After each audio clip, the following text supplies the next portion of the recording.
মুন্সিগঞ্জ সদরে অবৈধ বালু উত্তোলনকে কেন্দ্র করে দুপক্ষের সংঘর্ষে গুলিবিদ্ধ হয়ে নিহত হয়েছেন দুজন, আহত হন অন্তত 11 জন। জড়িতদের ধরতে অভিযানে নেমেছে পুলিশ।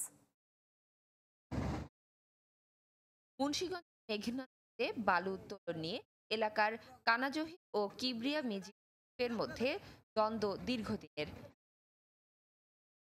এরই জেরে বৃহস্পতিবার সন্ধ্যায় দুই পক্ষের সংঘর্ষ হয়। প্রতিপক্ষের হামলায় গুলিবিদ্ধ হন কানাজহিরের দুই সমর্থক।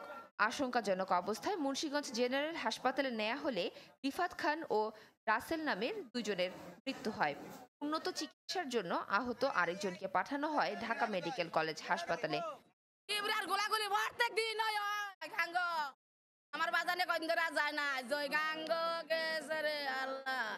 মাছ ধরতে গিয়া গোলাগুলি করছে অন্যজন লাগে, হে গোলাগুলি আমার ভিতরে পড়ছে। পুলিশ জানায় সংঘর্ষের ঘটনায় জড়িতদের গ্রেপ্তারে অভিযান চালাচ্ছেন তারা। তারা নদীতে অবস্থান করছিল, নদীতে স্পিডবোটেই অবস্থান করছিল যারা ভিকটিম। তো অপোজিট থেকে হঠাৎ করেই তাদের উপর অন্য স্পিডবোট এসে তাদের উপর আক্রমণ করে। মানে খুব স্বল্প সময়ের ঘটনা, জিনিসটা তদন্ত করে তারপরেই বলা যাবে। পরিস্থিতি নিয়ন্ত্রণে এলাকায় আইনশৃঙ্খলা বাহিনীর অতিরিক্ত সদস্য মোতায়েন করা হয়েছে। Desk report, channel 24।